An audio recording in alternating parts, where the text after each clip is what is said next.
Hello friends, Shashi Agrawal channel के अंदर मैं doctor Shashi Agrawal welcome all. आज का जो हमारा सब्जेक्ट है बिजनेस इन्वायरमेंट और जिसके अंदर we are going to understand a very important topic that is the technological environment, जिसके अंदर we are going to study what is the meaning of technology environment, what is the significance of technology environment, what are the features, components, key aspects, impact क्या है इसका economy के ऊपर, business के ऊपर, और क्या चैलेंजेस हम फेस कर रहे हैं और क्या अमर्जिंग ट्रेंड है टेक्नोलॉजिकल एनवायरनमेंट के। अगर आपको मेरा ये एफर्ट सही लगता है तो please do like my video, इसको शेयर कीजिए, कमेंट कीजिए और मेरे चैनल शशि अग्रवाल को सब्सक्राइब कीजिए अगर आपने सब्सक्राइब नहीं किया हुआ। तो this is my app Edusum app, जिसको आप गूगल प्ले स्टोर से डाउनलोड कर सकते हो। ये जो ऐप है commerce, economics and management students को काफी सारा फ्री स्टडी मटेरियल और काफी सारे फ्री मॉक टेस्ट प्रोवाइड करती है। उसी तरह बिजनेस इन्वायरमेंट, इकोनॉमिक्स के काफी सारे स्ट्रक्चर कोर्सेज यहाँ पे अवेलेबल हैं। सबसे पहले हम बात करते हैं टेक्नोलॉजिकल इन्वायरमेंट। अब देखो, जो टेक्नोलॉजी है वो चेंज हो रही है और टेक्नोलॉजी के चेंज होने से क्या हो रहा है कि जो हमारी ऑर्गेनाइजेशन की स्ट्रैटेजीज है, ऑपरेशन है, वो भी कॉम्पिटिटिवनेस भी जो है इफेक्ट हो रही है, क्योंकि टेक्नोलॉजी जो है अगर हम लेटेस्ट टेक्नोलॉजी के अकॉर्डिंगली काम करते हैं तो हमारी प्रोडक्टिविटी इनहांस होती है, हमारी क्वालिटी इंप्रूव होती है, तो ऑर्गेनाइजेशन के पास एज होता है एज कंपेयर टू कॉम्पिटिटर्स। और उसी तरह हम देखते हैं कि टेक्नोलॉजी इन्वायरमेंट के अंदर जैसे आर्टिफिशियल इंटेलिजेंस सिस्टम है, ब्लॉकचेन सिस्टम है, from big data analytics to the internet of things, तो टेक्नोलॉजिकल एडवांसमेंट जो है वो हो रही है, जिसकी वजह से क्या है कि बिजनेस को हम न्यू लेटेस्ट टेक्नोलॉजी के अकॉर्डिंगली कर रहे हैं, तो जिससे बिजनेस के अंदर क्या है कि बहुत सारी रेवोल्यूशंस आ रही हैं।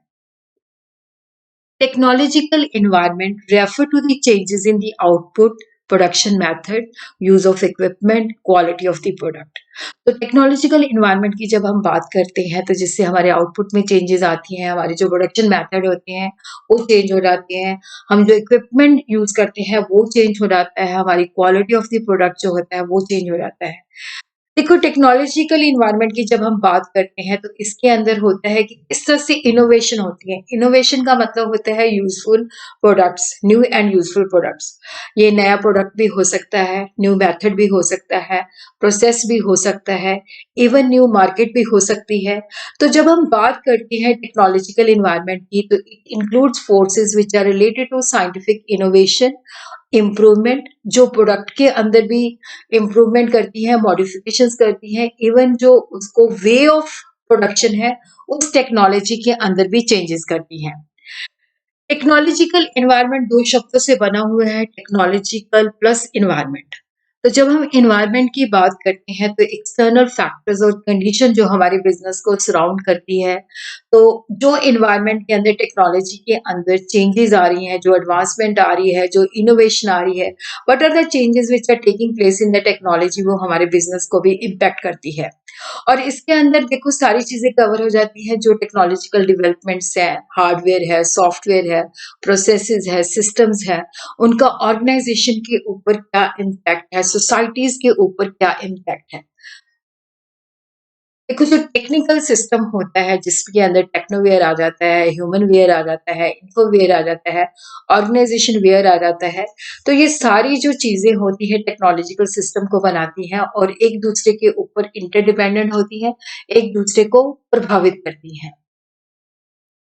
जब हम टेक्नोवेयर की बात करते हैं तो इसके अंदर आ जाते हैं टूल्स एंड फैसिलिटीज, जिसके अंदर इक्विपमेंट आ जाता है, मशीनरीज आ जाती हैं, vehicle physical facilities, instrument devices and factories आ जाती हैं। ह्यूमन वेयर, जिसने इस टेक्नोलॉजी को यूज करना है, जिसने प्रोडक्शन करनी है, जिसने बिजनेस के अंदर ऑपरेशंस करने हैं, उनके पास स्किल्स क्या है, नॉलेज क्या है, विजडम क्या है, एक्सपर्टीज क्या है, प्रोफिशिएंसी क्या है, क्रिएटिविटी एक्सेट्रा आ जाती है। इन्फोवेयर के अंदर आ जाता है कि all documents, all accommodated facts and figures, जो कि प्रोसेस स्पेसिफिकेशन, डिजाइन, ऑब्जर्वेशन के साथ जुड़ी हुई है, जो कि इंफॉर्मेशन के साथ है। ऑर्गेनाइजेशन के और वेयर के अंदर आ जाता है कि किस तरह ऑर्गेनाइजेशन के अंदर जो रिसोर्सेज हैं वो एलोकेट होते हैं, किस तरह से सिस्टम बिल्ड होता है, ऑर्गेनाइजेशन एक दूसरे के साथ किस तरह से कनेक्ट होता है, नेटवर्क क्या है, कम्युनिकेशन क्या है, किस तरह से टीम बनती है, all aspects of the management they make it the technical system. Now we will understand what is the meaning of technology. देखो जो टेक्नोलॉजी है that plays a very important role in the economic development of a country. क्योंकि जब technology के accordingly हम काम करते हैं तो हमारे प्रॉफिट्स भी इनहांस होते हैं, इकोनॉमी भी डेवलप करती है और लोगों का स्टैंडर्ड ऑफ लिविंग भी पहले से बेटर होता है. तो टेक्नोलॉजी का मतलब है कि जो मटेरियल्स हैं, जो प्रोसेसेस हैं, उनको हम किस तरह से यूटिलाइज करते हैं ताकि इनपुट को आउटपुट के अंदर कन्वर्ट किया जा सके. तो technology may be described as a set of specialised knowledge जिसको हम एक प्रैक्टिकल पर्पस को अचीव करने के लिए यूज करते हैं. तो जेके गैल्ब्रेथ ने कहा है कि टेक्नोलॉजी जो है सिस्टमेटिक होते हैं कि हम एक सेट रूल्स के मुताबिक उसको यूज करते हैं. Technology is a systematic application of scientific and other organised knowledge to the practical task. के जो हम प्रैक्टिकली काम करते हैं वहां पे हम टेक्नोलॉजी का इस्तेमाल करते हैं ताकि हम काम कर सके. टेक्नोलॉजी के अंदर ये है कि नेचर एंड स्पेसिफिकेशन जो प्रोड्यूस किया जाता है, प्रोडक्ट का डिजाइन, इसके अंदर ये भी मैटर करता है कि इसको हम किस तरह से प्रोड्यूस करते हैं. तो डेफिनेशन ऑफ यूएनसीटीएडी के मुताबिक technology means systematic knowledge for the manufacture of A product for the application of a process. देखो यहाँ पे सिस्टमैटिक नॉलेज के बेसिस पे क्या होता है कि जो प्रोसेस है वहां पे हम उस नॉलेज को यूज करते हैं ताकि प्रोडक्ट को हम मैन्युफैक्चर कर सके या एक सर्विस को हम रेंडर कर सके. तो यहाँ पे ये जो ट्रांजेक्शन्स हैं नियर सील और लीज के साथ ही नहीं होती. यहाँ पे होता है कि टेक्नोलॉजी को यूज करके हम सर्विसेज को रेंडर कर रहे हैं और चीजों को प्रोड्यूस कर रहे हैं. टेक्नोलॉजी के अंदर नॉलेज और मेथड्स तो आते ही हैं जिसके बेसिस पे हम एग्जिस्टिंग प्रोडक्शन और डिस्ट्रीब्यूशन को हम बेटर करते हैं. बट इसके अंदर इवन एंटरप्रेन्योर एक्सपर्टीज और प्रोफेशनल नो हाउ भी आ जाती है. टेक्नोलॉजी जो है that is the one of the 8 factor considered for the World Economic Forum to evaluate the global competitiveness. जब ग्लोबल लेवल पे इकोनॉमीज की कॉम्पिटिटिवनेस चेक होती है तो इसके अंदर टेक्नोलॉजी जो है that is also one of the 8 factors. तो what are the components of the technology? देखो, इनपुट्स, नेचुरल रिसोर्सेज और प्रोड्यूस्ड रिसोर्सेज. आउटपुट जो हम उत्पन्न करते हैं रिसोर्सेज. प्रोडक्शन एक्टिविटी है कि किस तरह से हम इनपुट को आउटपुट के अंदर कन्वर्ट करते हैं. टेक्नोलॉजी होती है ट्रांसफॉर्मर जो इनपुट को आउटपुट के अंदर कन्वर्ट करता है और ये जो है इंपॉर्टेंट होता है क्योंकि ये ट्रांसफॉर्म करता है इनपुट को आउटपुट के अंदर. तो these are the features of the technological environment. देखो, जो टेक्नोलॉजी है जिसके द्वारा हम जो गिवन सर्विस है या कमोडिटी जो भी हमारा बिजनेस डील करता है उसको हम सिस्टमैटिक मैनर के अंदर उस नॉलेज को अप्लाई करके उन चीजों को मैन्युफैक्चर करते हैं. और टेक्नोलॉजी जो है डायनामिक फिनोमिना है. डायनामिक फिनोमिना का मतलब है स्टैटिक है, ये चेंज होता रहता है.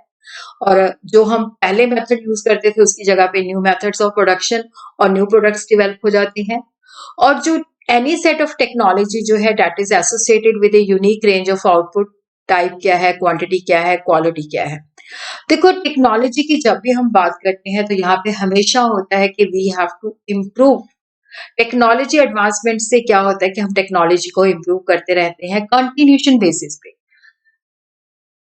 टेक्नोलॉजी जो है डिजाइनर के द्वारा डिटरमिन की जाती है, एनवायरनमेंट और यूजर के द्वारा. Just as technology is determined by the designer, the environment, the user. तो उसी तरह लोकेशन पे भी हमें देखना पड़ता है क्योंकि लोकेशन भी हमारी टेक्नोलॉजी, किस तरह की टेक्नोलॉजी हमने यूज करनी है उसको प्रभावित करती है. और टेक्नोलॉजी से क्या होता है कि हम नेचुरल रिसोर्सेज को रिप्लेनिश करते हैं, प्रोवाइड करते हैं. और देखो यहाँ पे क्या है कि वेल्थ टेक्नोलॉजी से हम जनरेट करते हैं जिससे economic, social and political power आती है. और टेक्नोलॉजी जो है जब हम प्रोडक्टिविटी को मेयर करते हैं तो that is the prime factor. Even जब हम इंटरनेशनल कॉम्पिटिटिवनेस को मेयर करना चाहते हैं तो टेक्नोलॉजी जो है that is the one of the significant factor. Technology है जिसके बेसिस पे हम बिजनेस, एकेडमी और गवर्नमेंट जो है उसके साथ पार्टनरशिप कर सकते हैं. टेक्नोलॉजी जो है नो हाउ लेके आती है, new managerial philosophy and practice लेके आती है. अब हम देखते हैं कि what are the important aspects of the technological environment. Technological innovation, innovation का मतलब होता है न्यू एंड यूजफुल थिंग्स, जिसके अंदर नया प्रोडक्ट भी हो सकता है, न्यू मार्केट भी हो सकती है, नया प्रोसेस भी हो सकता है, even new sources of raw material भी हो सकता है। जब हम टेक्नोलॉजिकल इनोवेशन की बात करते हैं तो इसका मतलब होता है कि we are developing new technology. हम लोग रिसर्च कर रहे हैं जिसके बेसिस पे हम फाइंड आउट कर रहे हैं, न्यू टेक्नोलॉजी को डेवलप करें जिसके बेसिस पे हम न्यू प्रोडक्ट्स, न्यू प्रोसेसेस को डेवलप कर सकते हैं और जिसके बेसिस में हमारी एफिशिएंसी, प्रोडक्टिविटी और कॉम्पिटिटिवनेस इन्हांस हो सकती है। देखो जैसे अब रोबोटिक्स आ रहा है, आर्टिफिशियल इंटेलिजेंस सिस्टम आ रही है, बायोटेक्नोलॉजी आ रही है, रिन्यूएबल एनर्जी आ रही है, जिससे हमारी कॉम्पिटिटिवनेस, प्रोडक्टिविटी और एफिशिएंसी इन्हांस हो रही है। टेक्नोलॉजी अडॉप्शन, देखो टेक्नोलॉजी अडॉप्शन का मतलब होता है कि जो हमारी ऑर्गेनाइजेशन है उसके अकॉर्डिंगली टेक्नोलॉजी को फिट करना। Technology should be adjusted as per the requirement of the organisation. तो जब हम टेक्नोलॉजी को अडॉप्ट करते हैं तो इट इज री इंजीनियर्ड, इसको मॉडिफाई किया जाता है ताकि जो ऑर्गेनाइजेशन का सोशियो इकोनॉमिक और टेक्नोलॉजिकल सिचुएशन है उसके अकॉर्डिंगली इसको जो है फिट बनाया जाए। और इसी तरह जो बिजनेस है, डेफिनेटली जब न्यू टेक्नोलॉजी डेवलप होती है तो ये नहीं है कि हम पुरानी टेक्नोलॉजी के अकॉर्डिंगली ही मैन्युफैक्चर करेंगे। अगर पुरानी टेक्नोलॉजी के अकॉर्डिंगली मैन्युफैक्चर करेंगे तो हम मार्केट के अंदर सर्वाइव नहीं कर सकते। अगर हमने मार्केट में सर्वाइव करना है तो what are the changes they are taking place in the technological environment, we have to adopt.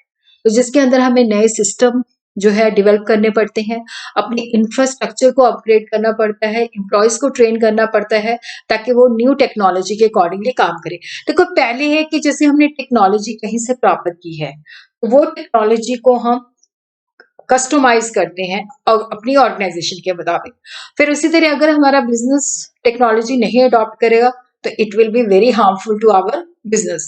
Digital transformation, देखो इसके अंदर क्या होता है कि जो डिजिटल टेक्नोलॉजी हम यूज कर रहे हैं तो जो हमारे बिजनेस के ऑपरेशंस हैं उन सबको हम डिजिटल टेक्नोलॉजी के साथ जोड़ते हैं कि जैसे कंपनीज किस तरह से कस्टमर को इंटरेक्ट करती हैं, उनके साथ रिलेशन बिल्ड करती हैं, वैल्यू क्रिएट करती हैं, जिसके अंदर क्लाउड कंप्यूटिंग है, डाटा एनालिटिक्स है, ई कॉमर्स है, डिजिटल मार्केटिंग है, तो हर चीज को हम डिजिटलाइज करते हैं। टेक्नोलॉजिकल डिफ्यूजन, तो यहाँ पे होता है कि टेक्नोलॉजी को कितना हम यूज कर रहे हैं। डिफ्यूजन जो है कंटिन्यूस या ग्रेजुअल प्रोसेस है जिसके द्वारा हम टेक्नोलॉजी की एप्लीकेशन ज्यादा करते हैं, उसको मतलब कैसे स्प्रेड करते हैं अपनी पूरी ऑर्गेनाइजेशन के अंदर। उसी तरह एप्रोप्रिएट टेक्नोलॉजी का मतलब होता है कि देखो जैसे टेक्नोलॉजी डेवलप हुई है यूएसए के अंदर, तो वहां के कल्चर और इन्वायरमेंट के अंदर एप्लीकेबल है। अगर हम इंडिया में लेके आते हैं तो डेफिनेटली हमें उसको मॉडिफाई करना पड़ेगा। हो सकता है वो हमारे जो ऑर्गेनाइजेशन का एनवायरमेंट है उसके अकॉर्डिंगली सुटेबल ना हो। तो no single technology can be considered appropriate for every country और ऑर्गेनाइजेशन। जो यूएसए के लिए एप्रोप्रिएट है हो सकता है यहाँ पे टोटली इनफिट हो। तो यहाँ पे जब भी हमने टेक्नोलॉजी को यूज करना है तो we have to check the appropriateness कि वो हमारी ऑर्गेनाइजेशन के लिए सुटेबल है कि नहीं है। तो एप्रोप्रिएटनेस के अंदर क्या है, technological, socio cultural, political and economic requirement के अकॉर्डिंगली वो एडजस्टेबल होनी चाहिए। जब हम टेक्नोलॉजी की एप्रोप्रिएटनेस देखते हैं तो क्या वो हमारी ऑर्गेनाइजेशन के लिए इफेक्टिव है, क्या हम उसको अफोर्ड कर सकते हैं, क्या हमारे ऑर्गेनाइजेशन के अंदर जिस तरह का कल्चर है क्या उसको एक्सेप्ट कर सकते हैं, क्या वो लोकल रिसोर्सेज के साथ सस्टेनेबल है, क्या वो एफिशिएंट है, क्या उसके रिजल्ट हम मेयर कर सकते हैं।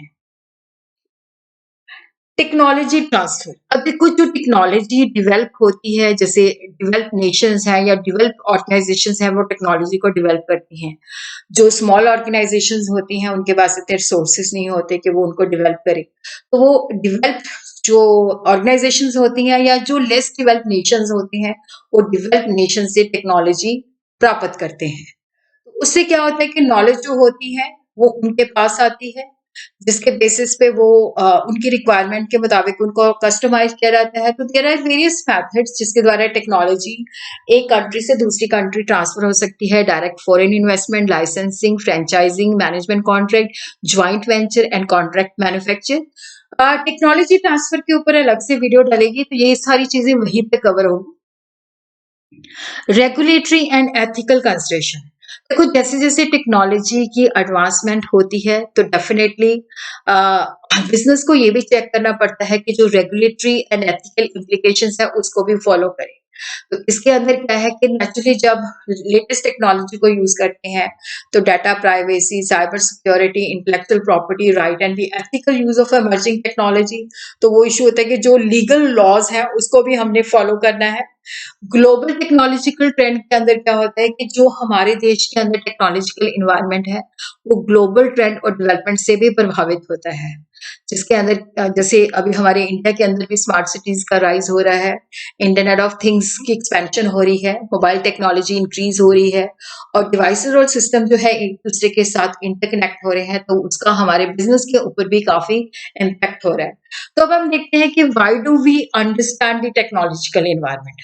देखो, टेक्नोलॉजिकल ट्रेंड को एक ऑर्गेनाइजेशन के लिए समझना बहुत ज़रूरी होता है ताकि वो अपने बिज़नेस के लिए स्ट्रैटेजिक प्लान्स कर सके, क्योंकि जब वो एस्टिमेट करती है कि फ्यूचर के अंदर इस तरह की टेक्नोलॉजी होगी, तो ऑर्गेनाइजेशन जो है धीरे-धीरे उन अपॉर्च्युनिटीज़ को अपॉर्च्युनिटी के बेसिस पे अपनी ऑर्गेनाइजेशन के अंदर चेंजेस ला सकती हैं, अपनी पोजीशनिंग कर सकती हैं और जो चैलेंजेस होती हैं, उनको रिमूव कर सकती हैं। कॉम्पिटिटिव, जैसे मैंने आपको बताया कि टेक्नोलॉजी आपको एज प्रोवाइड करती है, क्योंकि अगर हम अलर्ट हैं, टेक्नोलॉजिकल डेवलपमेंट को स्कैन करते हैं, उनको अपनी ऑर्गेनाइजेशन के अंदर ग्रेजुअल प्रोसेस के अंदर अप्लाई भी करते हैं, तो हम अपने कॉम्पिटिटर से कॉम्पिटिटिव एज प्राप्त कर सकते हैं। हम इनोवेटिव टेक्नोलॉजीज का इस्तेमाल करके अपने प्रोडक्ट और सर्विसेज को बेटर कर सकते हैं, उनके अंदर प्रोडक्ट डिफरेंशिएशन क्रिएट कर सकते हैं, अपने ऑपरेशंस को रैशनलाइज कर सकते हैं, कस्टमर को बेटर एक्सपीरियंस दे सकते हैं और कंपटीटर से कहीं आगे निकल सकते हैं।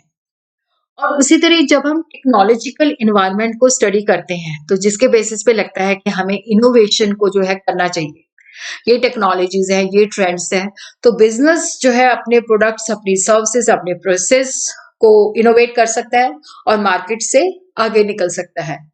उसी तरह देखो, जो टेक्नोलॉजी है, तो उसके साथ फायदे भी हैं, नुकसान भी हैं, अपॉर्चुनिटीज भी हैं, प्रॉब्लम्स भी हैं, रिस्क भी हैं। तो टेक्नोलॉजिकल एनवायरनमेंट को स्टडी करते हुए हम देख सकते हैं क्या रिस्क है, क्योंकि जैसे हम डिजिटलाइज हो रहे हैं, तो साइबर सिक्योरिटी थ्रेट्स बढ़ रहे हैं, हमारा डाटा हैक हो सकता है, प्राइवेसी ब्रीच हो सकती है, तो किस तरह से हम इनको मिटिगेट कर सकते हैं, रिमूव कर सकते हैं। टेक्नोलॉजी जो है बहुत तेजी के साथ आती है, तो बिजनेस ने अगर सरवाइव करना है तो हमें अडेप्ट करना पड़ेगा। तो टेक्नोलॉजिकल एनवायरनमेंट को स्टडी करके ऑर्गेनाइजेशन जो है अपनी चेंजेस कर सकती है, अपनी स्ट्रैटेजीज और ऑपरेशंस को उसके अकॉर्डिंगली एडजस्ट कर सकती है। और उसी तरह जब टेक्नोलॉजिकल एडवांसमेंट आती है, तो बहुत सारी रेगुलेटरी इम्प्लीकेशंस भी पढ़नी पड़ती हैं कि जो लॉज हैं उसको भी हमने कंप्लायंस करनी है। इसी तरह जब टेक्नोलॉजिकल एनवायरनमेंट हमें बताता है कि जो चेंजेस हो रही हैं, उसके बेसिस पे हमारी बिजनेस के लिए न्यू अपॉर्चुनिटीज हैं, न्यू मार्केट में हम एंटर कर सकते हैं, अपने प्रोडक्ट्स और सर्विसेज को डेवलप कर सकते हैं, अपनी एफिशिएंसी को बढ़ा सकते हैं। उसी तरह टेक्नोलॉजी एनवायरनमेंट से हम टेक्नोलॉजी को यूज करके अपनी डिसीजन मेकिंग की जो एफिशिएंसी है, इफेक्टिवनेस है, उसको इंक्रीज कर सकते हैं। अब हम देखते हैं कि जो टेक्नोलॉजी है, उसका बिजनेस के ऊपर क्या इम्पैक्ट होता है। देखो, जब हम बिजनेस जो है लेटेस्ट टेक्नोलॉजी के अकॉर्डिंगली काम करता है, तो इसकी एफिशिएंसी और प्रोडक्टिविटी इन्हांस हो जाती है। जो काम पहले मैनुअल होते थे, वो ऑटोमेटिक हो जाते हैं।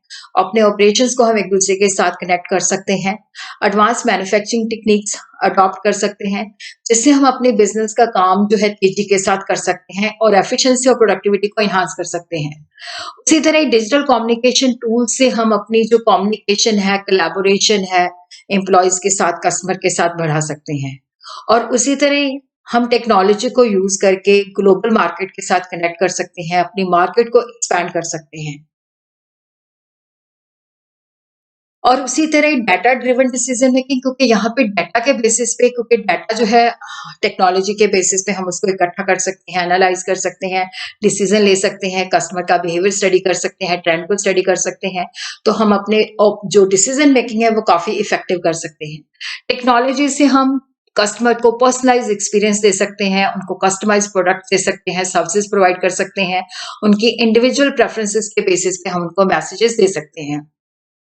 और उसी तरह टेक्नोलॉजी जो है इनोवेशन लेके आती है, जिससे न्यू प्रोडक्ट, सर्विस और बिजनेस मॉडल डेवलप होते हैं, जिससे कॉम्पिटिटिव एज होता है। और टेक्नोलॉजी जो है हमारी सप्लाई चेन मैनेजमेंट को भी इफेक्टिव करती है, जिसके बेसिस पे हम इन्वेंट्री ट्रैकिंग और लॉजिस्टिक का ध्यान रख सकते हैं और डिमांड के अकॉर्डिंगली चीजों को प्रोवाइड कर सकते हैं। उसी तरह ही हमारी इकोनॉमी के ऊपर भी प्रोडक्टिविटी एनहांस होती है, इनोवेशन है, मार्केट को ग्लोबलाइज़ करती है, कनेक्ट करती है, कॉम्पिटिटिवनेस बढ़ाती है। देखो जो टेक्नोलॉजिकल एडवांसमेंट होती है उससे जॉब की अपॉर्च्युनिटीज़ भी क्रिएट होती हैं जिन लोगों के पास वो रिक्विजिट स्किल होती है। उसी तरह जिनके पास ट्रेडिशनल स्किल नहीं होती तो वो लोग जो है अनएम्प्लॉयड हो जाते हैं। उसी तरह टेक्नोलॉजिकल इनोवेशन जो है एनवायरनमेंट चैलेंजेस को भी फेस करती हैं। उनको बताते हैं कि किस तरह से हम एनर्जी रिसोर्सेज को क्लीन कर सकते हैं, रिसोर्सेज की एफिशिएंसी को बढ़ा सकते हैं और उसी तरह जो रेगुलेटरी फ्रेमवर्क होता है तो बेसिकली जो है उसको भी हम किस तरह से जो बेसिकली रेगुलेटरी जो होता है उनको भी मेंटेन कर सकते हैं। उसी तरह हम देखते हैं कि जो बिजनेस है they must adapt to changing market trend and consumer preferences to remain competitive.